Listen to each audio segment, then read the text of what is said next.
Welcome, everyone. Thank you for joining us today for Grieving Well, Depression and Grief for Clergy and Leaders. My name is Jocelyn Spence. I am a licensed professional counselor, and I serve as the director of the Mental Health and Wellness Initiative for the National Benevolent Association of the Christian Church Disciples of Christ. And I am Ray Kareem, Interim Explorer Leadership Development Program Coordinator of the National Benevolent Association of the Christian Church Disciples of Christ, and I am also a certified grief coach. Today, I will be talking about depression, and Ray will be talking about grief. The timing of this webinar is important because October is not only Clergy Appreciation Month, but also Depression Awareness Month. And while reading some documents, I found it interesting that one of the main searches on the topic online was, do clergy suffer from depression? I was surprised that someone would ask the question as if it were some foreign concept, then quickly realized that for many, depression is not a topic that is easily discussed, nor is grief. The reality is that clergy and leaders have a higher probability of experiencing depression because of the work and lack of support. And there should be no shame around it, but understanding so that clergy and leaders are able to receive the care and support that they need. We would never shame someone for breaking their leg because they continue to play a sport that puts them at risk. And so it is the same when it comes to the work that you all do, that we do, and our experiences with depression and grief. And our commitment at MBA to providing clinically informed education and resources that break mental health stigma and promote clergy and leadership wellness. We pray that this webinar will leave you more knowledgeable about grief and depression and normalize those experiences. So let's renew our minds now and take in some good information about depression and grief. As we get started, I want to also remind you that at any point during the webinar, you can submit a question in the Q&A box for our Q&A period at the end, okay? So now let's talk a little bit about what depression is. Depression, otherwise known as major depressive disorder or clinical depression, is a common and serious mood disorder. And if we could send that slide back for a second, we're still on that first one. Thank you so much. It's a common and serious mood disorder. Those who suffer from depression experience persistent feelings of sadness and hopelessness and lose interest in activities they once enjoyed. And so we know that people will often say that they are feeling depressed, they are feeling sad. We see here on this graphic on the screen that there are some differences between sadness and depression. Okay, sadness is usually something that is temporary. It comes and it goes, but depression is something that requires assistance, medication, and support.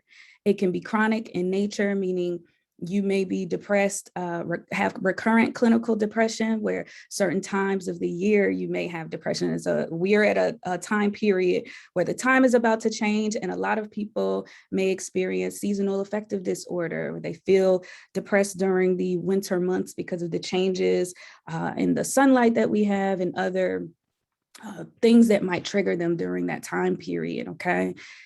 Sadness is often connected to a life change, and depression can also be triggered by life changes, but depression also comes whenever it wants to come. Sometimes there's not some specific reason or trigger to depression. Sadness, when we feel sad, we typically don't also feel suicidal. But depression can be accompanied by suicidal ideation, so having thoughts about suicide even without a plan. And while sadness can affect our ability to take care of ourselves, oftentimes depression has this impact on so many areas of our lives that our complete well-being is altered. So when we go back to thinking about depression, it's important to note that it is one of the most common mental disorders in the US. As we see here, current research suggests that depression is caused by a combination of genetic, biological, environmental, and psychological factors. And I'm going to repeat that again. Depression is caused by a combination of genetic, biological, environmental, and psychological factors. So when you heard what those combination of factors are, we did not see in that list that depression is caused by a lack of faith or prayer, right? But it's caused by a combination of these factors in people's lives. So theologically, we don't want to say to people that depression is caused by a lack of faith or prayer. And we don't want to internalize that ourselves as leaders and clergy and allow that to then show up as this unnecessary shame in our lives. The reality is there's so much that goes into people experiencing depression. And how it might present is some people might say they're feeling blue. They're feeling sad. Again, they're feeling depressed. They are having trouble sleeping. You may feel a lack of energy and a lot of fatigue. You might have trouble concentrating on things or remembering things. You may experience a loss of appetite, or you're eating more, and you might have aches and pains in your body that don't go away. And that part is really important to note, because when it comes to our mental health, a lot of times we have somatic symptoms. So in our bodies, we're feeling the emotional response, and we might not see it because some people might say, well, I don't really feel that sad, but it's showing up in your body in these ways, in these aches and pains that might not have a physical cause when you go to the doctor and you are able to talk about that. Okay. So when we think about depression, we have DSM criteria. And some of you might say, well, what is DSM? Jocelyn, please tell us, what does that mean if you're not familiar? And DSM stands for the Diagnostic and Statistical Manual of Mental Disorders. The DSM-5 is the 5th edition that was updated in 2013. And the DSM gives us information about all of these different mental health disorders and situations that people might be facing and things that might impact their mental health, okay?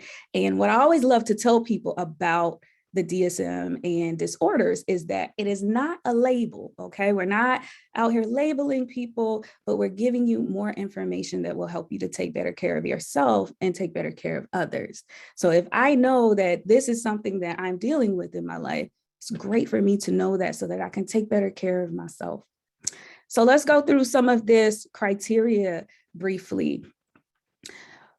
Some of the symptoms here are depressed mood for most of the day, nearly every day. A second one is markedly diminished interest or pleasure in all or almost all activities, most of the day, nearly every day.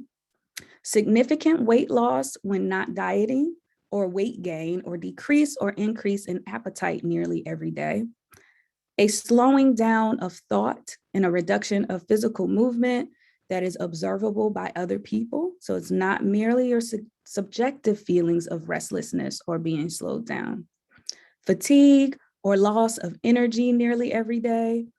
Feelings of worthlessness or excessive or inappropriate guilt nearly every day. Diminished ability to think or concentrate or indecisiveness nearly every day. And recurrent thoughts of death, recurrent suicidal ideation without a specific plan, or a suicide attempt or specific plan for committing suicide. And for diagnosis with major depressive disorder, you must experience 5 or more symptoms during the same 2-week period. And at least one of the symptoms should be either a depressed mood or a loss of interest or pleasure. And so as you listen to these symptoms, some of you with us today might be thinking, well, goodness, since we've been in the pandemic, I've experienced all of this. And yes, we have been in a time that has been very challenging, and many people have experienced depression. Many of you have experienced depression. And so what's important, if you recognize this, is to get the help that you need. So reaching out to a therapist and reaching out, especially if someone is feeling suicidal, to make sure that you handle that as soon as possible. We also have a link available to you of a self-assessment that is online that you can go and look at to assess where you might be with some of these symptoms of depression. And again, if you feel that you are depressed and you see as you do a self-assessment, that you reach out again for some assistance. So we're going to move now to our next slide and talking a little bit about what are some of the things that can help us, and what are some risk factors that might make us a little bit more prone to experiencing depression. And as I noted at the beginning, clergy and leaders have a bit more of a risk because we are doing this work where we're caring for other people, oftentimes not prioritizing caring for ourselves, and being in roles where people expect for you to have it all together. When in reality, you are a human being who you're going to get tired, you're going to get sad, you are going to have struggles, you may be depressed. And that is just the nature of living in this earth and going through certain struggles in life, okay? So when we look at our risk factors, here's a couple of different categories for us to think about. Biochemistry. Differences in chemicals in the brain may contribute to symptoms of depression. Biochemistry is one that we really have to get an understanding of, especially in the church, because we often, as we go in a moment, we'll talk about the ways to treat, but people have a variety of attitudes and opinions about medication. And when it comes to our mental health, just as our health in general, because mental health is health in general, there are chemical things that are happening in our bodies, and we have to remember that. And so there is medication that can help with that. And thanks be to God for the people who have the skill set and the interest to do the scientific work to get us medications to help us to live the abundant lives that God has called for us to live. So biochemistry, some of you probably have heard of serotonin. Some of you have heard of dopamine, all these things in our bodies that in our brains that might contribute to, if those levels are low, we might feel more depressed. Hormonal changes in the body, okay? Depending on what's happening hormonally in our bodies, we may feel depressed, okay? Genetics, depression can run in families. So if you know that someone in your family has had experiences with depression, it does not necessarily mean that you will have experiences with depression, but it might make you more prone to experiencing depression. So that's just something to be mindful of, okay? Lived experiences. So if you are someone who experiences low self-esteem on a regular basis, you're overwhelmed by stress, physical illness, let's say something about physical illness, just as I just mentioned, hormonal changes in the body. If you are experiencing, let's say, thyroid problems, right? Sometimes if you have a thyroid illness, it can cause depression, okay, in the body, because again, there's this hormonal shift that's happening there. But not only the hormonal piece, emotionally, when we are experiencing the stress of physical illness, the changes, the grief and loss that come along with physical illness can lead to us feeling depressed. Unresolved grief in your life. And Ray will talk a little bit more about grief for us in a moment, that can lead to you being depressed. Or if you are consistently pessimistic, okay, these things can make you more likely to experience depression. And then we have environmental factors. So continuous exposure to violence, to neglect, abuse, or poverty might make people more vulnerable to experiencing depression, because when your basic needs are not being met,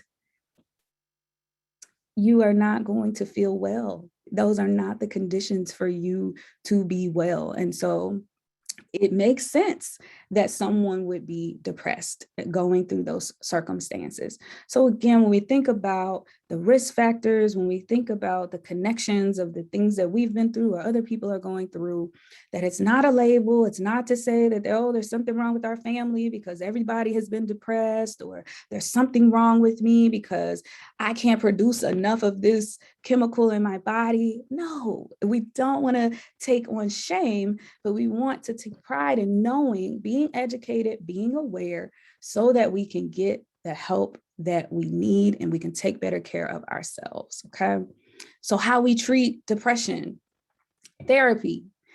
Therapy. I am a spokesperson for therapy. As a therapist, as someone who has a therapist, it is important to go to therapy and just for general support. So even if we weren't talking about depression today, it is important to have general support, someone that you can check in with for your mental health. The same way you go and you do your check-ins for your body, having your check-ins for your mental and emotional health is important. And when we think about going to treat depression in therapy, you want to make sure that the therapist is licensed and you want to make sure that they have experience treating people with depression. Most therapists do because, again, depression is the most common mental health diagnoses that people have. So you'll go to someone, some of the therapies that they might utilize or you might hear about is cognitive behavioral therapy, dialectical behavioral therapy, psychodynamic, interpersonal, art therapy. There's so many forms of therapy that you can do with a particular therapist, and you'll just ask them about what sort of therapy techniques that they utilize and in therapy with you to help you with your depressive symptoms. And then medication. Antidepressants are a gift, okay? Again, there's things happening in our bodies and we need to have something that's going to help what's happening in our bodies. Something that's important for you to know about medication is that it usually takes 4 to 8 weeks for medication to become fully effective in your body. And so that is also a practice of patience and taking care of ourselves, okay? If one medication does not work for you, there are others to try. If one therapist does not work for you, there are others to attempt to build that therapeutic relationship with. So in this process of patience, of caring for yourself with depression, you want to make sure that you remember that you are worthy of that process and getting that care. So a couple of other things before I hand it off to Ray that can be helpful for you if you are experiencing depression, just in your own self-care practices, is to try to be active and exercise. Now, we know when you're depressed, you don't want to exercise. That's one of the last things that you might be thinking about doing. And so you might need a little bit of help from your friends there to say, okay, we can do some neighborhood walks, or at the very least, I'm going to get up from the bed and I'm going to walk to the kitchen, and I'm going to walk back. I'm going to walk up and down the stairs in the house, and setting those realistic goals for yourself, even if it's that small goal. I'm just going to get out of bed today. I'm just going to take a shower today. Okay. Starting there and not having any shame about that.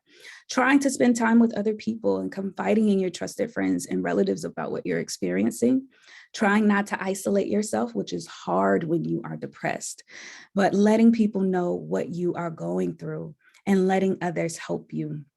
And then expecting your mood to improve gradually, not immediately. So again, things take time in the healing process. If possible, postponing important decisions until you're feeling better. Discussing decisions with others who know you well and have a more objective view of your situation. So again, your trusted friends, family, maybe a spiritual director, your therapist, who know you and can help you, because a lot of times when you are depressed, you might not be able to make decisions from a more sound place. And so thanks be to God that we have people in our lives who know us and can be with us in that process. And then finally, continuing to educate yourself about depression, educating yourself about what you might be experiencing and educating yourself about what other people might be experiencing, and not carrying the shame about that we can have these sorts of conversations with each other and support one another in that experience with depression. So that's a very brief and a lot of information. So you may have to go back and watch again and take notes if you weren't already. But we wanted to give you a little foundation of depression. And now that I've talked about that, Ray is going to join us again and talk to us more about grief and what we might be experiencing there. Thank you so much, Jocelyn. If I was in church, I would say, can we give Jocelyn a hand? We can still give you a hand because that was very informative. I can definitely say that I learned a lot about depression, things that I did not know before. So thank you so very much. Thank you for offering this information from a faith standpoint versus fear. A lot of times, especially we as clergy, we are placed on invisible pedestals and our humanity is not taken into consideration. So thank you for not only taking our humanity into consideration, but challenging us to do the same. I am here to talk about grief. And what I want to let you know first and foremost is that depression and grief are not polar opposites. It's not a matter of comparing apples to oranges, but more so green apples to red apples. And here's why. When you do not address depression, it can lead to grief. And if you do not address grief, it can lead to depression. And so the best way to address grief is to acknowledge it. And so that is what we are going to do today, acknowledge grief by way of answering these three questions. What is grief? Why grieve, and how do we grieve well? So what is grief, why grieve, and how do we grieve well? And the first question is, what is grief? Grief is the natural, normal response, natural and normal. Hear that again, natural and normal response to loss, to change and transition that results in the expression of both feelings and emotions. And so you may say, well, we know that we lose people through death and through illness and things like that, but that's not the only loss that takes place that leads to grief. Loss can take place by way of people, positions. So for someone who lost their job or was phased out, whatever that may look like, possessions, losing a car, losing a home, pets, and possibilities, those dreams that we thought would be realized in these last 2 years, I think we can say that have definitely helped us to understand or experience. We have been in a place of experiencing the loss of those possibilities. Grief can be the result of change, whether it is to health, to finances, relationships, and that list goes on. And then grief can also be experienced due to transition. And specifically, we as clergy and leaders know that the effects of COVID, whether congregational, pastoral, ministerial, financial, in the community, that those transitions have definitely left us in a place of grief. One of the things that Jocelyn said is that we have all experienced depression in some way, shape, or form. Not in those words. She didn't use those words exactly, but I will, add to that and say, just like we have all experienced depression, especially within this pandemic, you better believe in some way, shape, or form, we have all experienced grief. Whether we knew it or not, today is the day to acknowledge it. And so as we acknowledge more of what grief is, we acknowledge that it is a journey. It is a journey and not a destination. And the best example I can give to this is if you are in your car and you set your GPS to go to a particular place, when you arrive to that destination, you say to yourself, you made it. That's not what grief is, friends. Grief is not a matter of putting in a set day or a set time into your GPS to say, I've cried enough, I've been angry enough, I have felt this hurt enough, and this is it. When I arrive here, this will be done. That is not how it works. It is indeed a journey. It's one step at a time, one day at a time, one moment at a time. One of the things that Jocelyn said, she spoke about exercise, and she said, you may not feel like exercising, but maybe it's just a matter of getting out of bed and, walking to the door or walking to the mailbox. It's the same when it comes to grief. You have to allow yourself to feel what you feel, which is something that I'll say a little bit later on. And you have to allow yourself to take that journey one step at a time. Not only is it a journey, but it is your journey, and it won't be like anyone else's. So let's say there are siblings who have experienced the death of a parent. These two siblings had same mother, same father, and let's say it was the mother who passed away. And I can actually use myself as an example. My sister and I experienced the death of my mom, and we both experienced our journey differently. We were raised in the same household, she gave birth to two beautiful girls, if I do say so myself, but we are experiencing that journey very differently. And so you cannot expect for your grief journey to be the same that someone else's is. And not only is it a journey, not only is it your journey, but it is an experience that no one can avoid. As long as you have breath, you will grieve. As long as you are breathing, you will grieve. It is a part of life. Again, that definition says that it is a natural, normal response. And so as long as we live, we will grieve. The other part about grief is that it is an experience that no one can avoid, including Jesus. Friends, Jesus grieved. John 11:35 is when Jesus wept. And if I was real scholarly about this, I would have already had these scriptures. I would have had these scriptures pulled up somewhere, and I don't. So will y'all bear with me real quick? I'm going to look this up and see what these other two say. Matthew 26:38. Matthew 26:38.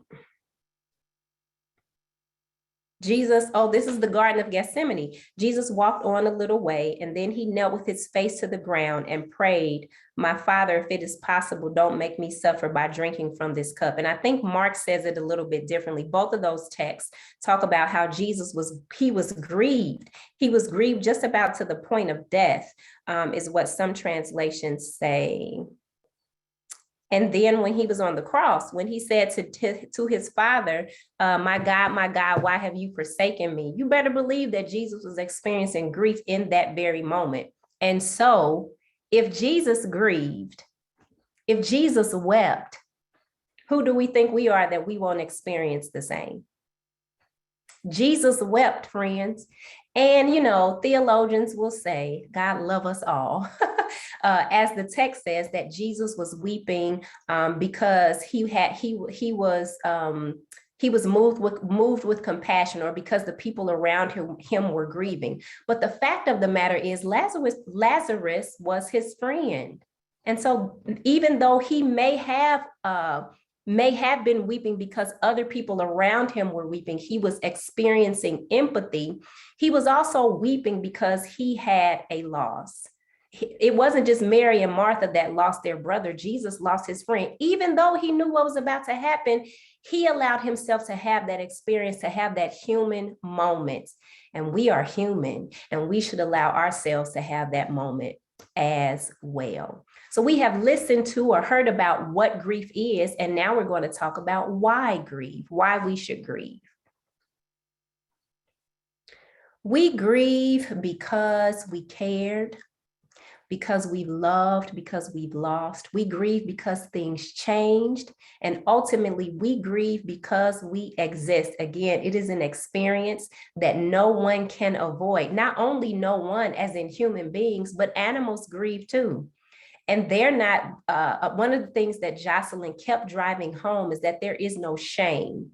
There is no shame with depression, and there is no shame with grief. A lot of times we as clergy are not very apt to letting people see that human side of us. We feel like we have to be on all the time. Oh my gosh, if they see we're crying, are they going to think that we're weak, or are they going to think A through Z? It really doesn't matter. And I'll give you an example. I can recall a time during my first pastorate where I was doing communion, and there was something about communion that Sunday where I began to cry.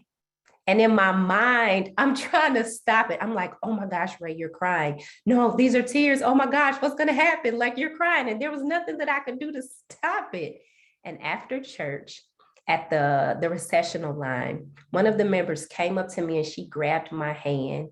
And she didn't put it to my chest. She grabbed my hand and put it to her own. And she said to me, "Thank you for allowing us to see you cry. She said, I cried too. It gave me permission to do the same thing.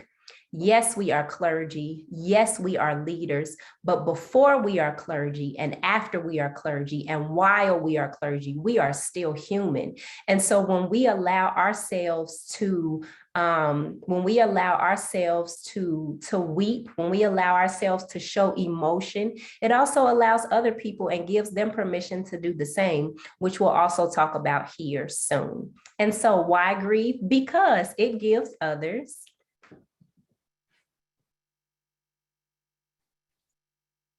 waiting on that next slide. Yes, gives others permission to do the same. It increases relatability. It allows us to know that we may be on the same page or on different pages, but we are all playing in that field. We are all playing in that field of having experienced loss, having experienced change or transition.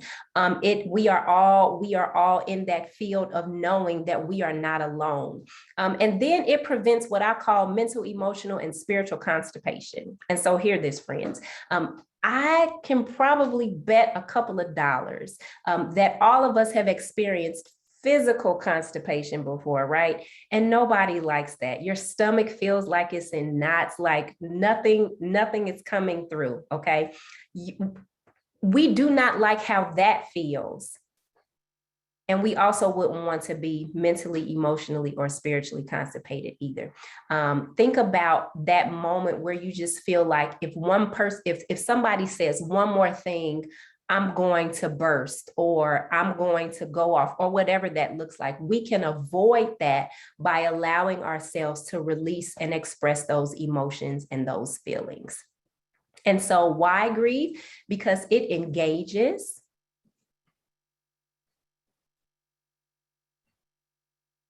It engages self-care, allowing ourselves the space and opportunity to grieve is one of the best things that we can do for ourselves. I can remember hearing a story some time ago of how this top executive would come home, and in coming home, before coming home, he would be nice and kind to his colleagues and to his clients, and depending on what type of day he had when he came home, he was kicking the dog and growling at the cat and being mean to his wife and children.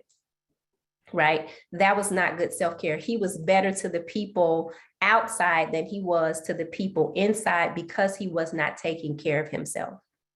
And so one of the things, as I posted this on my social media, the question that I asked, it was an invitation to people to attend. The question that I asked was, how can we best serve others in these spaces if we are not serving ourselves? And so it allows us to be able to engage self-care. There is nothing wrong with crying. I believe it's Psalm 136, I believe, that says that they that sow in tears will reap in joy. And so there's a blessing in our tears. There's a blessing in us and allowing ourselves to grieve. Why grieve? Because your present and your future depend on it. That thing that you are looking to do, those people who are waiting on you, they need you to be the best you that you can be. And it doesn't mean that being the best you means that you can't grieve. But in order for you to be that best you have to allow yourself that space. And so who you are now and who you will be is in need of you allowing yourself to let it all out, to turn that faucet on and to just let the water run, Now, we don't want the tub to overflow, And so I also go back to what Jocelyn said about therapy, because there are different kinds of grief. And so not all grief no grief is simple, let me say that, but you also have what is called compacted grief and just other types of grief where if you have experienced loss and change back to back to back, the way I'm sure some of us have within these 2 years, if you find that it is overwhelming for you, then that's when it definitely means that you should seek some assistance so that you can navigate this journey better. And so the next set of information will be how to grieve well. How to grieve well. Acknowledge the 5 W's and the 1 H of feelings. Thank you, Jeff. 126 and 5. I knew it was either 136 or 126. Thank you for that.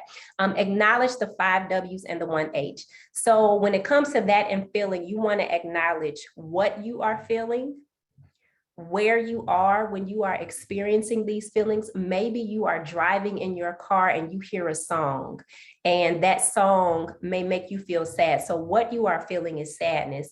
Where you are feeling it is in your car. Why you are feeling it is because this song brought about a memory. When you are feeling it, whatever that, whatever it is that's going on in that particular space, and maybe who's around, and maybe you are by yourself, or maybe you are around other people. And then that H would be, that could be one of two things: how you are feeling, or how you're going to allow yourself to express those feelings, release those feelings. So the who's around, and maybe it is only you, or who you were thinking about, what you are feeling, why you are feeling it, what brought about this feeling, when you are feeling it, where you are, and either how you are going to express it or how you are feeling. How to grieve well. Avoid avoidance. And you may say, that really doesn't make sense. Give me a second. Avoid not grieving. Avoid holding your feelings in. Avoid feeling like you have to be strong. Avoid isolation. There's a difference between coming off the grid for a couple of days or so. I tell people when I've done these workshops before, if you find that you don't want to be bothered with anybody, that's all well and good, but at least let somebody know that you are okay. So if 24 hours passes and no one has heard from you, then that means that you are, that the walls may be closing in, and you may find yourself in a space of isolation and or depression. And that's just not something that we have to do, right? Because there is assistance for us, there is help for us, and we should allow ourselves that space to be able to grieve. You want to make room for support. Make room for people to be able to support you in the best ways they know how. Now, I know that there are times when we are in spaces of grief, especially due to the loss of a loved one, that people say things and they mean well, but it does not come across that way. You know, the beautiful saying, God must have needed another rose for his garden, or God called another angel home. We don't want to hear that at that moment, friends. And don't get me wrong, I may have been one of those people to say it, but when you know better, the hope is you do better, right? and so we have to be mindful of those things. We have to be mindful of what it is we say. I learned during my grief coach certification that the one thing that you should not do when a person is grieving, when you see a person grieving in the expression of tears, is to give them a tissue. Would you like to know why? Of course you do. Because giving a person a tissue as they are crying is essentially telling them to stop. We mean well when we do it. We don't want their beautiful clothing to get, messed up. Like we want to let them know we are supporting them by giving them this Kleenex. But in essence, we are telling them to stop. You want to know why? Because that's what a person does. If I was sitting here crying and I did this, I'm wiping my face, I have essentially stopped myself from crying. Think about it for a minute. And if you have a question about it, we can come back.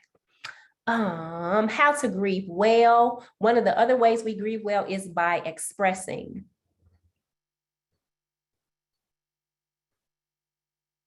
Express what you feel. Share what you feel.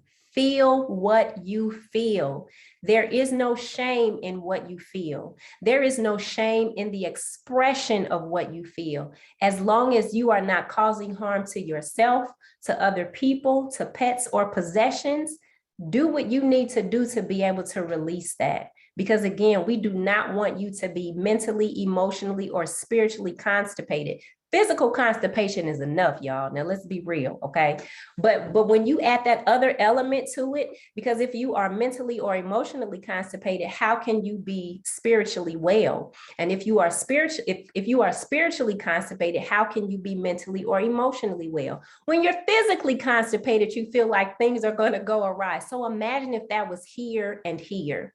And so how to grieve well, express what you feel. Even if you find that you are in in a space of grief, and in that moment, you cannot release those tears or express it, put it in your phone. Step away for a moment. Do what you need to do to allow yourself that moment, because it is necessary for you. It is necessary for what it is that you have yet to do. Share what you feel. Don't be afraid to say to someone, hey, I had a moment today. I had a moment thinking about my mother, or I had a moment thinking about that car that I really liked, but it was in an accident or repossessed, whatever that looked like. I actually grieved a car before. Never forget. It was a Pontiac G6, 2007. It was green and it was a coupe. And my friend called it the Batmobile. Actually gave me a Batman mask to put in the rear view window. And at the time, I was watching my nieces while my sister worked. She's a nurse and she was working nights. I would have the truck and she had my car. And she called me one day and she said, very calm, she called and I'm like, hey, how you doing? She said, I was just in an accident. And I said, are you okay? And she said, yes. She said, but I'm not sure about the car. And she kept apologizing. And I'm like, that's fine. As long as you're okay, all is fine. And so I called my mom. She came to the house. We went and picked up my sister. And she said, well, we can't take the car because there was something leaking. And so a few days later, I get a call that said that my car had been totaled. Y'all, I was maybe 3 or 4 months away from paying this car off. It was going to be mine in my name, and my car was totaled. And when I told my sister, she continued to apologize. I said, hey, it's a car. It's okay. What I'm more concerned about is that you weren't injured and the other person wasn't injured as well. But I realized I had great moments in my car and I grieved it. And so that is, sharing what you feel. The loss and transition, again, may not be because of the loss of a person, but it can be pets, it can be positions, possibilities, all those things that were named before. And so how is it that you grieve well? Be kind. And I wish you could see all of my shirt. I'm going to try to stand a little bit so that you can see, because that's what it says. Be kind.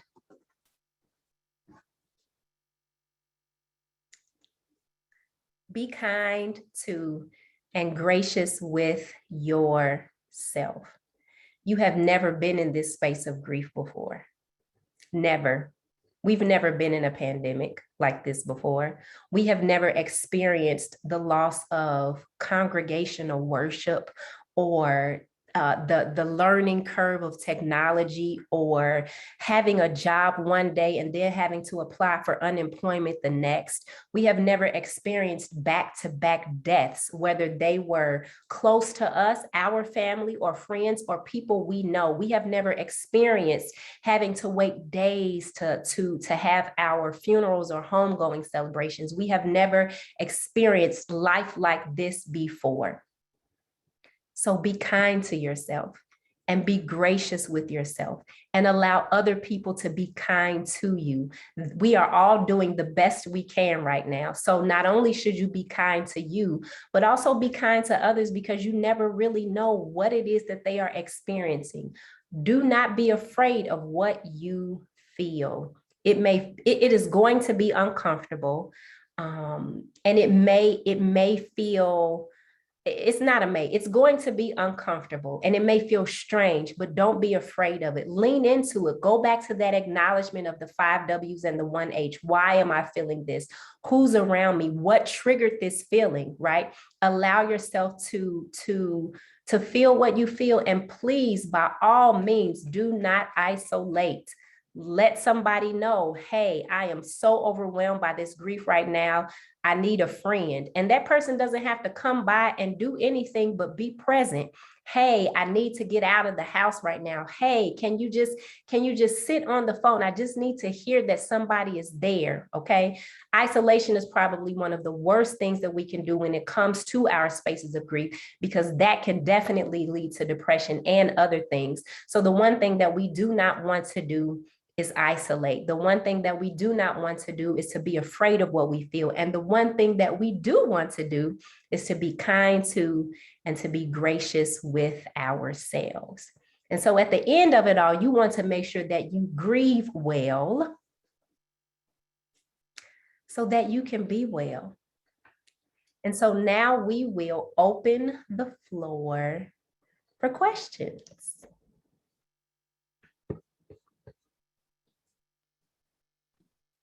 Now, I did check in our question and answer box, and certainly everybody give a hand for Ray as well for giving us such wonderful information about being able to grieve well and what is all encompassing when we're thinking about the grief that we're experiencing and normalizing that. So thank you, Ray. Now, again, we have the question and answer box where you are able to insert your question there. And I see that we have some questions here already that I'm going to go ahead and answer as they are related to depression. So one of the questions here is about the if someone comes to me as a pastor saying they're feeling sad and I'm wondering if they might be clinically depressed, would it be appropriate to use the virtual depression screening online tool to help them determine if they need medical intervention? So in answering this question, one of the things that is important for us with the Mental Health and Wellness Initiative is that we normalize our experiences of mental health across our congregations. And with that, what that might look like is talking to your congregation about depression. Since we're offering this webinar today, it might look like you all sending the link to them once this is uploaded onto our website at nbacares.org. You might have a group where you say, hey, together, all of us will rewatch this and have a conversation about depression and grief. And that you offer them the screening tool as a resource, and then telling them if whatever those numbers or results are in that assessment, that they talk to their doctor or they talk to a therapist, they seek that sort of assistance. In addition to that, offering your congregations with a list of mental health providers in your community is important. And some communities already have that sort of thing set up. Again, a part of our goal in our initiative is that every church has a resource list of therapists in their community, therapists across the life of the church, because we have mental health professionals who are also a part of the Christian Church, Disciples of Christ, that people might feel a little bit more comfortable going to see because of their affiliation. So offering, your congregations with the resource of the screening tools and telling them to reach out for assistance with that. One way to find a therapist that is very helpful is going on psychologytoday.com. You can put in your zip code. You can put in that you're looking for a therapist of a particular race, gender, Christian. They have certain drop downs that you can connect with someone. So it definitely is helpful to offer these tools to someone who comes to you, and then encouraging them to seek assistance. Okay. And another question here was about once upon a time, people talked about situational depression and clinical depression. Are those terms still used, and how does that fit into what we are talking about today?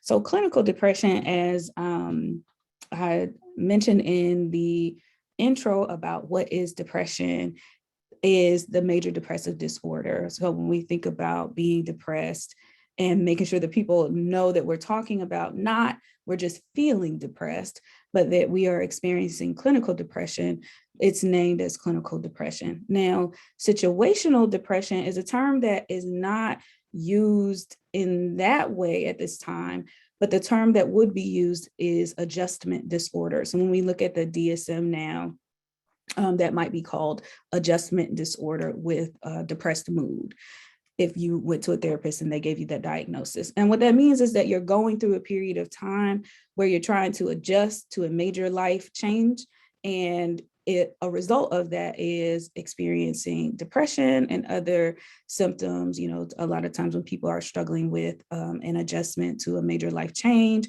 they're having a stress response. They can experience anxiety, they can experience psychosis, they can experience a number of things. And again, we want to normalize that sometimes when we're going through life changes, it happens. Okay, we're human, we're not robots, we're not God, and we're going to respond to major life changes in a number of different ways. To that point too, I also wanted to note that when we think about depression, there's all these different types. So we talked about major depressive disorder, persistent depression. Sometimes people have a lower kind of level of depression that lasts for years. And so they'll have that persistent depression. I mentioned seasonal affective disorder. During certain times of the year, that depression just pops right back up.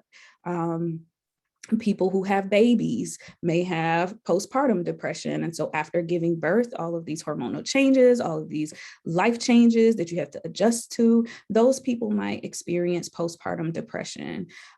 People who have menstrual cycles, they might experience premenstrual dysphoric disorder. Yes, that is a real thing. I know people like to joke about oh, time of the month, but it is a very real diagnosis for some people, that during a certain period in their cycle that they have more depressive symptoms. And so checking in with your doctor and your therapist about those things to get the help that you need is important. And Ray, I will hand it to you for there's another question about grief.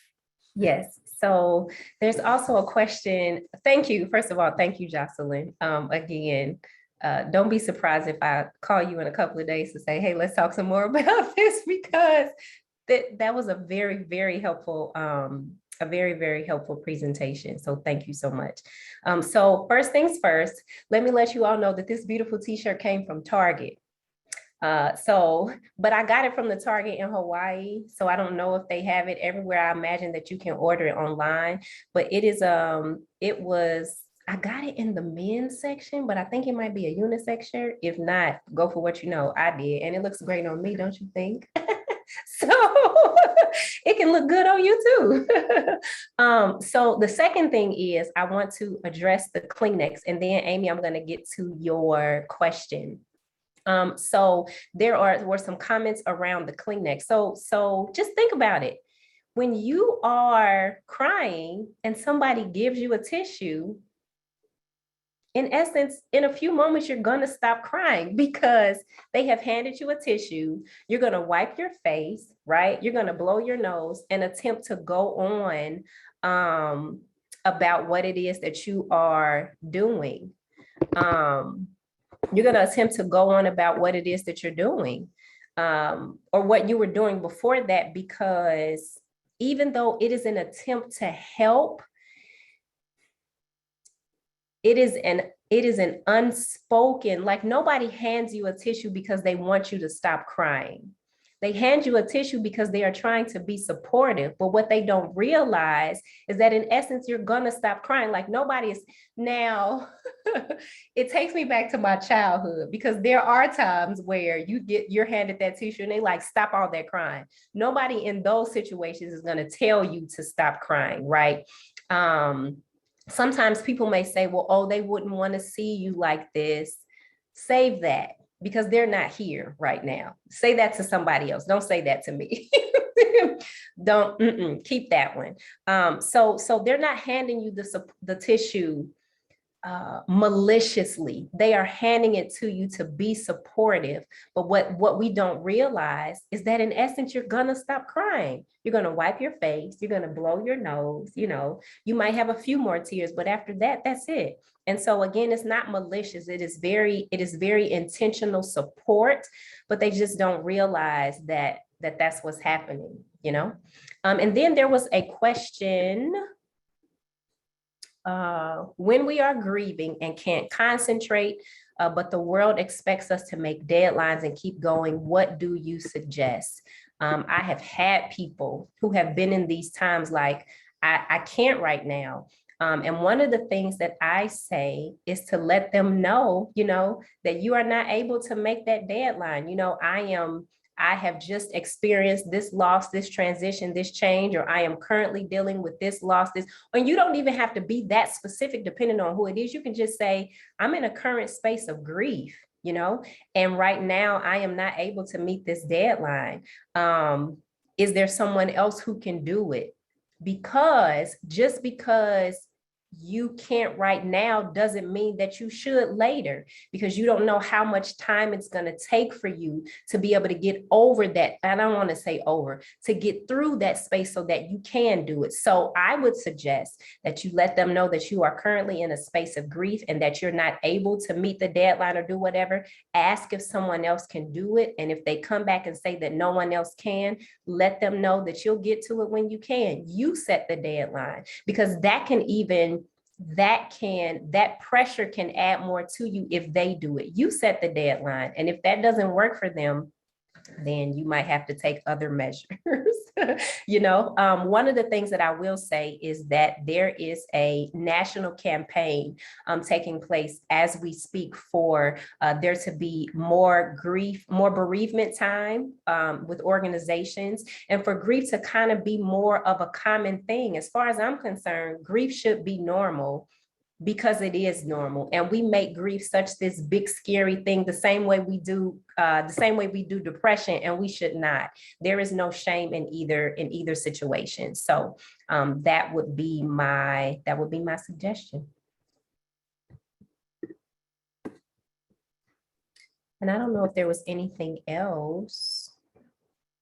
It looks like we have answered all the open questions here. Yes, Target. Boom. I think it was like $13 or something like that. Yeah. Well, yes. Well, we are, we see the thanks rolling in the chat. We certainly thank you all for being here with us and listening. We're so grateful that this has been helpful for you. Again, it will be on our site. And so we encourage you to share that with people once the link is out, and continue to have conversations with people about depression and grief and normalizing it. The conversation that we had here today, you can take that forward and have a conversation with one person. I'll give you that challenge, okay? One person that you speak to this week, over the next week, about depression and about grief, and sharing something with them that you've learned today in your time with us, and then encouraging them to share with one other person. And so we're having these conversations and making it more normalized as we continue forward. For additional resources and support, we invite you to visit our website, nbacares.org, for more educational and worship resources, as well as our soul care wellness activities. You may also visit our denominational website, disciples.org, for clergy resources, for crisis and trauma. We have a lot of resources on that site, as well as our site pertaining to mental health and wellness. And another way that you can be involved and stay informed of our work to come is to sign up for our newsletter at nbacares.org/newsletter. There are some checkboxes on our site that you can mark to let us know that you are specifically interested in mental health and wellness. And Ray, I don't know if you have one other thing that you might want to mention before we sign off. I just noticed in the comments that people are saying, I saw 2 comments about sharing the presentation with your clergy group. Please do, because clergy and leaders, like people who are the top in whatever their realm of work is, are the ones who probably grieve the most and show it the least. So share this far and wide, like share it with everybody. I'm still hoping that we can do another one. I don't know. I also know we have the recording, but I enjoy being able to do this. So thank you all again, like Jocelyn said, for your time, for your patience, and for the energy that you gave us in the chat. I never take these moments for granted. So thank you very much. Yes, yes. Thank you all. We hope to see you again. And until next time, grace and peace be with you. Bye. Bye-bye.